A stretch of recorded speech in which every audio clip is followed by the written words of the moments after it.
Cinema Gold Show. I'm your host, Larry Ace. Welcome to the show where we dive into the latest movie and TV news from around the industry.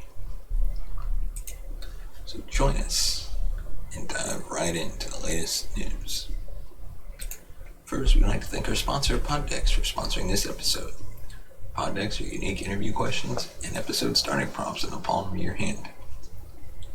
So whether you're a new podcaster or existing broadcaster looking to grow your audience or get more engagement, you're going to want to check out poddex.com and use the code Larry21 for 10% off your first order. And at the end of the show, I will answer one question that Poddex provides in their film deck. So let's get into the first story, which is a bit sad. Michael K. Williams dies, star of The Wire and Lovecraft Country. Emmy-nominated actor Michael K. Williams, who played Omar Little on The Wire, was found dead in his Brooklyn apartment at the age of 54. The Hollywood Reporter reports that the actor was found dead by his nephew in the living room of his Brooklyn apartment on Monday, but a cause of death has not been determined.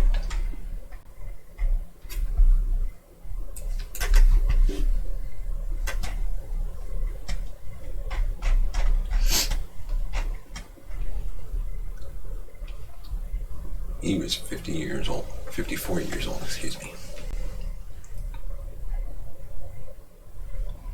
The actor's rep released a statement saying, "It is with deep sorrow that the family announces the passing of Emmy-nominated actor Michael Kenneth Williams. They ask for your privacy while grieving this insurmountable loss." Many others are also paying tribute to the actor, including Suicide Squad director James Gunn, who wrote in a tweet, "Michael K. Williams, in addition to being one of the most talented actors around, was also one of the kindest, sweetest, and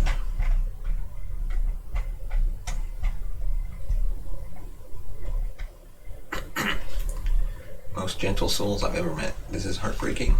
My thoughts are with all those who loved him." Aisha Tyler added, "Michael K. Williams was a beautiful, passionate, expansive soul. I felt so lucky to have known him, and we were all so fortunate to have enjoyed his incredible talent.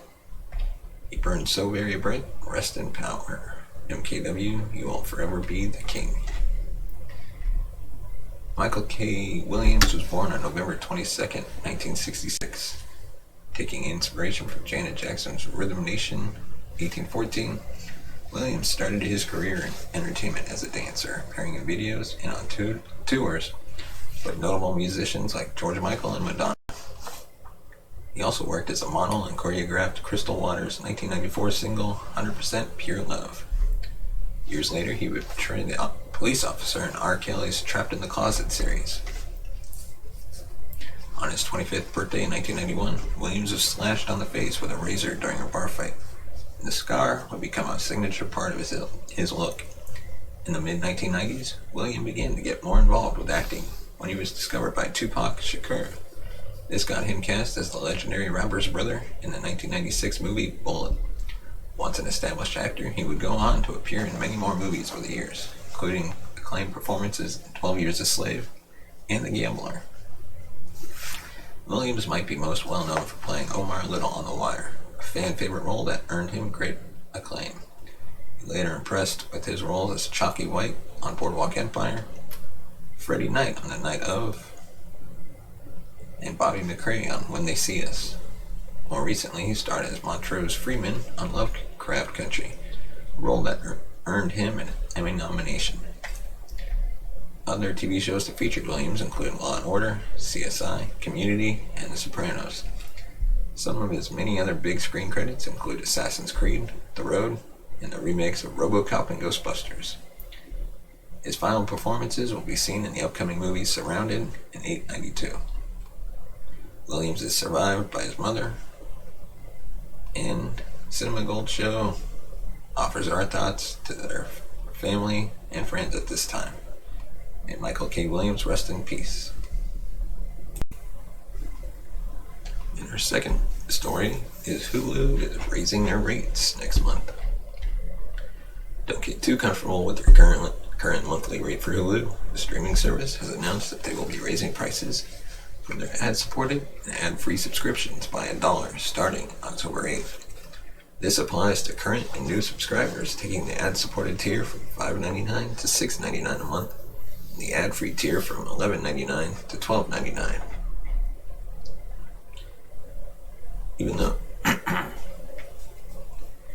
Even though individual ad-supported and ad-free subscription prices are going up, the plans that include live streaming television will not be rising in price at this time. Plus, if you get Hulu as part of the Disney streaming bundle, which includes Disney Plus and ESPN Plus, along with ad-supported Hulu, your price will not be increasing either, which helps me out a lot. Over the past year, Disney has been increasing the costs of all their streaming services. Most recently, ESPN increased its price from $5.99 to $6.99 per month. Back in March, Disney Plus subscriptions went up by $1 to a price of $7.99 a month, the first price increase since the service launched in November 2019. And finally, December 2020 saw the live TV offerings increase in price by $10, making the monthly fee $65 to enjoy what amounts to a streaming cable subscription. All things considered, this is an unreasonable price increase. Hulu's offerings have only gotten better since Disney became a majority shareholder, especially with the FX on Hulu initiative, making the streaming service home to some of the best shows on TV right now, from What We Do in the Shadow to Atlanta. Plus, Hulu is currently enjoying the buzz surrounding 9 Perfect Strangers and the success of the R-rated comedy Vacation Friends, which apparently had a huge streaming debut that was enough to put a sequel in development. Hulu is clearly looking to get a little more bang for their buck from their 42.8 million subscribers. That makes sense when you consider the fact that Hulu is Disney's most profitable streaming service. According to Disney itself, Hulu is making $13.50 for each of their streaming subscriptions and $84.09 for those with the live TV bundle. Even though Disney Plus has 116 million subscribers, nearly triple the number of Hulu subscribers, a family-friendly streamer is only bringing in $4 for each subscriber. Hopefully, as Hulu grows, we'll see Disney sending them more of their library titles that don't fit in over at Disney Plus due to adult content. After all, there are plenty of 20th Century Fox movies that would benefit from having a regular streaming home at Hulu.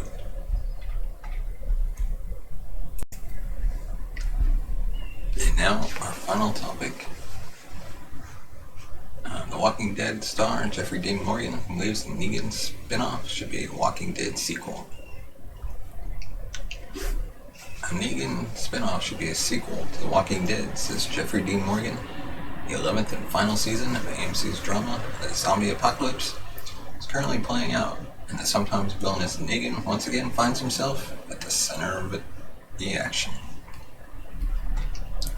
Negan's arc, of course, began way back in Season 7, when he debuted as the show's biggest bad of all. After his brutal murder of Glenn and Abraham using his barbed wire-wrapped baseball bat Lucille, he became a marked man in the eyes of Rick, and especially Maggie. But in a twist, Negan later developed a relationship with Carl that led to Rick not killing him when he had the chance. He then spent many long years wasting away in prison, and when he was finally freed, he seemed like somewhat of a changed man. Indeed, he even entered into a scheme with Carol to take down Whisperer's leader in Alpha, an act that might have redeemed him in the eyes of some.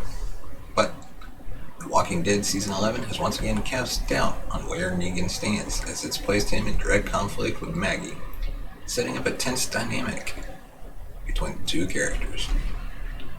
The Walking Dead is, of course, playing out its final season, and naturally talk has turned to the possibility of a Negan spinoff. I know, I definitely want to see it.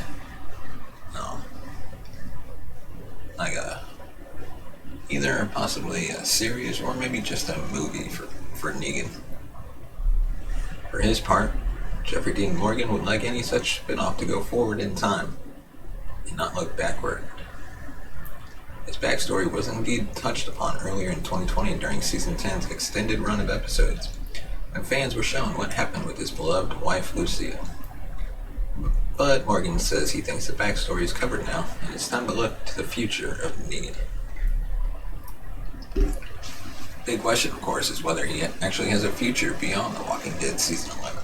The way things are going now, the show seems like it could be setting up the character for an act of self-sacrifice that redeems him once and for all. He's of course had a chance to help Maggie in episode 1, but elected not to assist her, leading to her near death at the hands of the walkers. Maggie survived though and later confronted Negan, leading to even more tension between them. But in episode 3, Maggie and Negan were seen working together, albeit reluctantly. That these two enemies could become true allies is definitely something that's on the table. And it would make all the sense in the world for Negan at some point to sacrifice himself to save Maggie, and sealing his redemption. It remains to be seen where The Walking Dead goes with the relationship, whose complex dynamic has become the show's dramatic center. A lot of fans likely would be happy to see Maggie finally kill Negan once his usefulness to her runs out.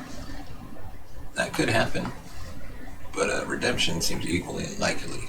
Either scenario likely would lead to Negan's death, however, and obviously that would put an end to the speculation about a possible non-prequel, The Walking Dead Negan spinoff, which might make Morgan less likely to sign on to.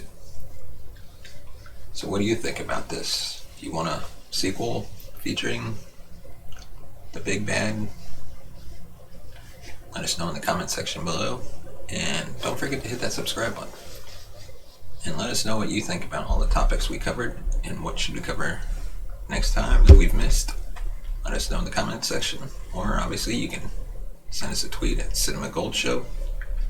And now our final segment, the Poddex segment, where we pick a card from the Poddex deck called Movie Night. And today's question: what's your favorite movie of all time? Let us know what your favorite movie is in the comment section below.